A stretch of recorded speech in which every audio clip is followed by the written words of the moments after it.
Wonderful morning. Well, of course, the federal election is now only a few days away. It's my great pleasure to welcome the man who could be our next Prime Minister, the Leader of the Opposition, Mr. Kevin Rudd. And I'm also delighted to welcome his wife, Therese. Welcome both again back to the show, Mr. Rudd. Therese, if I may call you that. Therese, yeah, hi. Thank you very, very much for joining us. Well, I know, Therese, that you're very forgiven for being a little nervous this morning because you haven't done a lot of television, a lot of live television. None. This is the first time ever on live television. So and where it gets more terrifying. Not possible. It can't be terrifying. I'm talking to you. Well, thank you very much. Well, we put it together, a survival kit for television. Hey, fantastic. And I'm sure it'll be quite handy in the great. future. Great. So, number one, and this is going to come in very, very handy. Oh, good. The hard hat. Good. Now, I would have bought one for you, Mr. Rudd, but I'm sure you've actually owned your own. Okay, I do. In fact, I've got multiple models with different thicknesses. So. Oh, very good. Would you care to try it on? And why do I need this? Well, you're going to throw things at me? No. Well, not me, but the future television interviews you may do. Oh, really? Just pop it on just for a second. I want to make sure it fits. It doesn't. Well, you never Wrong know. kind of hair. I get hat hair. I wouldn't do that to you then. Okay, so you always need... one hard hat. Well, I would have bought a flak jacket, but they were in short supply last night. Now, we always need a first aid kit. Okay. Excellent. There's even a few sharp implements in there, which you never know who you might be talking to. A few bandages to mop up some of the wounds that occasionally are caused. Is that right? And also, I hadn't actually understood that about live television, that it was likely to result in physical attack. Sting goes for stings and bites. yeah. Oh, that's Have you very had any of those useful. recently? Yeah, about every day, actually. So. And now this could be your most important, Therese. We have put together some signs for you. Okay. There you go. A no comment sign. That's the first one. Right, no comment. The second one. I'll get back to you. Emma, how are we doing so far, Mr. Good, Rudd? good. Very good. And, of course, one of my all-time favourites. Do you say that to people? Well, I'm not holding that up. and then, of course, there's this one. Where did you get your manners? Just in case. Sounds like something my mother would say. I thought there were going to be applause signs. Would you like to add to some of those that there are at times I'm sure you would love to hold up your own signs, Mr. Rudd? Yeah, like when I say at the end of a very long interview, time to rock and roll and let's zip and get out of here. So, Well, listen, again, it is terrific to have you here, but I know the relentless nature of a campaign trail. It is tough.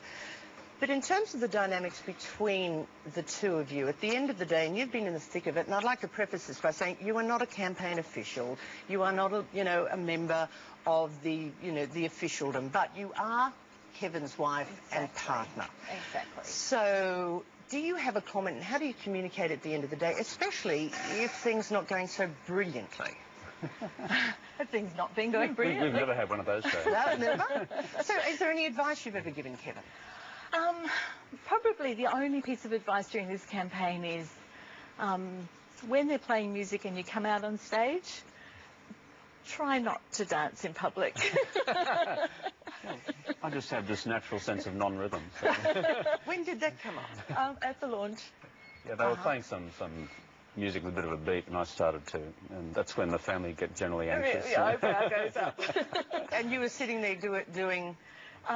Just looking and thinking, no, maybe not.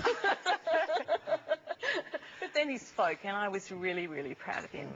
And I mean, it's been interesting for us because since December 4 last year, when Kevin was made opposition leader, he's been out on the road all the time.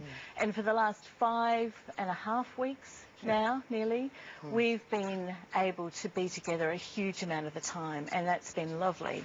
And it's been a major plus of the campaign, is just spending some time together. And it's been very tough. Well, of course, last time you joined us, your daughter Jessica was about to get married. You kindly brought some fabulous photographs along for us, which is very nice. Let's have a look at some of those. It must have been a glorious day. How excited were you, Mum? Absolutely excited. And we had the practice the day before, and I did all my crying then. I was really anxious that I was going to cry on the day. Now, how was the rumba that the infamous rumba, not the bridal waltz? They did really well with They the rumba, did, didn't they? yeah. But, I couldn't have done it in a pink fit, but they did the rumba from beginning to end. It was unique. And as father of the bride, your speech? I kept it down to 2 minutes and 30 seconds. So yes, there was a 2-minute limit. There was a... Did anybody have a hook? That's right, no. It was a Kevin Rudd land speed record, which is... how could we actually get this guy to stick himself within a limit of 2.5 minutes? But I made probably... Father of the Bride, the movie, Steve Martin. Yeah, he looked like a regular, balanced and normal human being compared with me on that day. And you spoke as well, Therese. I did speak as well. We both spoke. What advice did you give your daughter? Oh, no, I didn't give her advice. I just... it's actually one of those moments where you speak from the heart, and I don't even remember what I said to her, but I know I thanked everyone for being part of her and Albert's lives, and wish them the best. That's nice. And thank you very kindly for bringing those photographs, because I know nobody's seen those. Now, today it is one of those shorter shows because of the cricket. The Test. Have you been following the Test, or too busy I haven't for had time that? to follow the Test, but I like the cricket, so it's going to be an interesting day today. Well, I'd like to come back, just have another little bit of a chat to you. Ladies and gentlemen, stay with us, and we'll talk more with Kevin Rudd and Therese Rang.